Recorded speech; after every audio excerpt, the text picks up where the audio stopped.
Satu hari ketika baginda Nabi berkumpul dengan para sahabat, beliau bertanya kepada para sahabat, saudara-saudara, tahu nggak siapa itu orang yang perkasa? Sahabat ada yang menjawab, ya Rasul, orang yang perkasa itu yang bentuk badannya bagus, perutnya, anak sekarang bilang suspek, apa tuh apa? Sispek. Yang ototnya bermunculan dari segala penjuru tubuhnya. Wah. Nabi senyum, kemudian beliau berkata, saudara-saudara, bukan itu yang dinamakan perkasa. Terus apa ya Rasul? Yang dinamakan perkasa itu seseorang apabila ia mampu menahan dan mengendalikan emosinya. Allahu Akbar. Menahan dan mengendalikan marahnya, itulah orang perkasa. Orang perkasa itu bukan orang yang jago berantem, bukan yang bentuk badannya paling bagus, yang kungfunya Yahud, yang silatnya oke. Tapi orang yang perkasa adalah, kata baginda Nabi, orang yang mampu menahan dan mengendalikan kemarahannya. Bapak Ibu, saudara-saudara kaum muslimin yang saya cintai, marah adalah sifat manusiawi. Semua orang pernah marah, siapapun itu. Karenanya sifat manusiawi. Profesor Dr. Quraish Shihab mengatakan, kalau toh harus mengekspresikan sikap marah, maka jangan terlihat dalam air muka. Nahan marah itu jangan sampai terlihat air muka kita kalau kita sedang menahan marah. Tahanlah dan kendalikan amarah.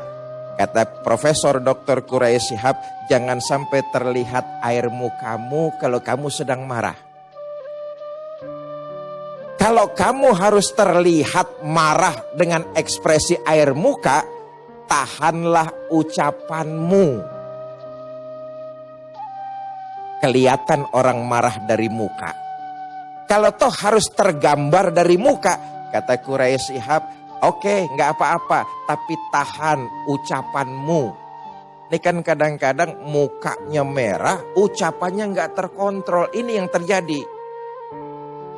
Saudara, perlu saya ingatkan, Islam boleh membalas kejahatan dengan kejahatan. Wa jazaa'u sayyi'atin sayyi'atum misluha. Balaslah kejahatan dengan kejahatan yang setimpal. Kalau memang harus marah, harus membalas, balas yang setimpal. Tapi awas, kadang-kadang kita marah, kepancing emosi, lalu membalas kita lebih banyak. Ini yang menimbulkan akhirnya diri kita jadi zolim. Ini yang gak boleh, melahirkan dendam. Itu penyakit hati tuh. Boleh balas, boleh, tapi balas yang setimpal. Nabi pernah mencontohkan itu. Riwayat menceritakan, dulu tuh ada orang kafir Quraisy datang. Sepintas kalimatnya seolah-olah memberikan penghormatan kepada baginda Nabi. Tapi dalamnya kalimat itu mengandung unsur penghinaan. Orang tersebut mengatakan kepada baginda Nabi, Assalamu alaika. Sepintas, Salamu alaika. Tapi kalimatnya, Assalamu alaika. Asam tuh, samun tuh artinya racun. Kalau bahasa Indonesianya itu mengandung sumpah serapah. Bahasa yang gampang, mampus, kira-kira begitulah. Assalamu alaika, mampus kau Muhammad. Sumpah serapah ini. Nabi membalas dengan balasan yang setimpal. Apa jawaban Nabi? Wa alaika. Cukup segitu tuh. Siti Aisyah Ummul Mukminin sebagai seorang istri protes. Suaminya dihina. Nah ini ya potret istri-istri ini. Suaminya dihina, istrinya nggak terima. Bang, jawabannya jangan cuma segitu, borong aja sekalian. Kata Nabi, nggak usah Aisyah, segitu juga cukup. Lah kan abang dicaci maki sama dia. Iya, dia ngomong assamu alaika, mampus lu Muhammad. Saya cuma menjawab wa alaika, mampus lu Muhammad. Lu juga, cukup segitu. Balasan yang setimpal. Nah, saya kembali kata Profesor Dr. Quraisy Shihab, kalau memang harus tertampak dari wajah air muka kita, kita menahan marah, emosi, maka jangan sampai itu terucap lewat lisan.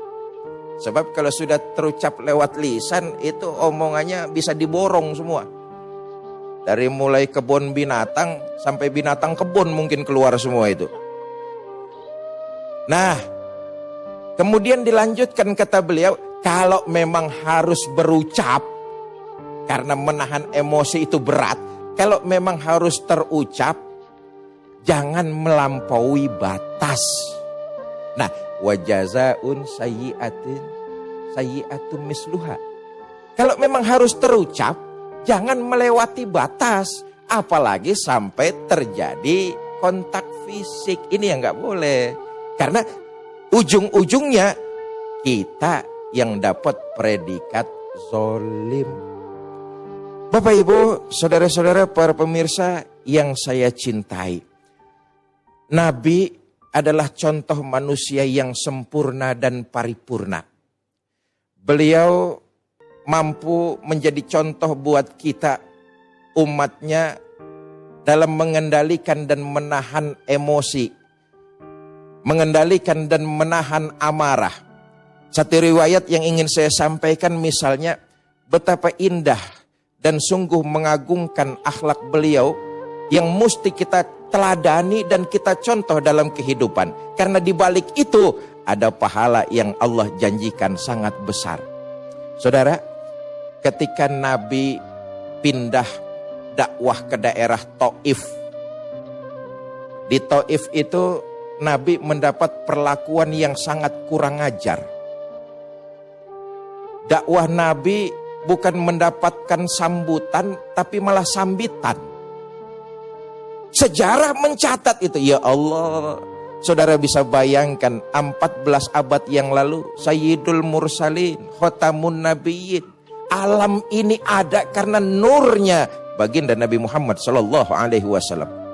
Pemimpinnya para nabi, penghulunya para nabi, ngajak orang untuk benar, ajakannya malah disambut dengan sambitan. Dilontari batu baginda Nabi itu.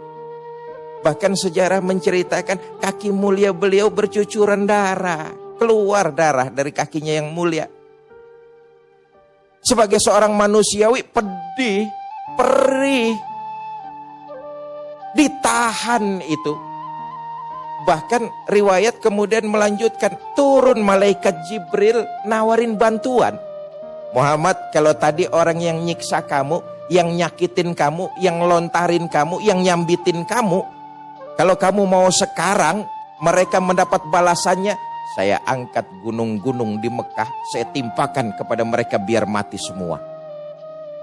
Kesabaran baginda Nabi inilah yang sangat luar biasa.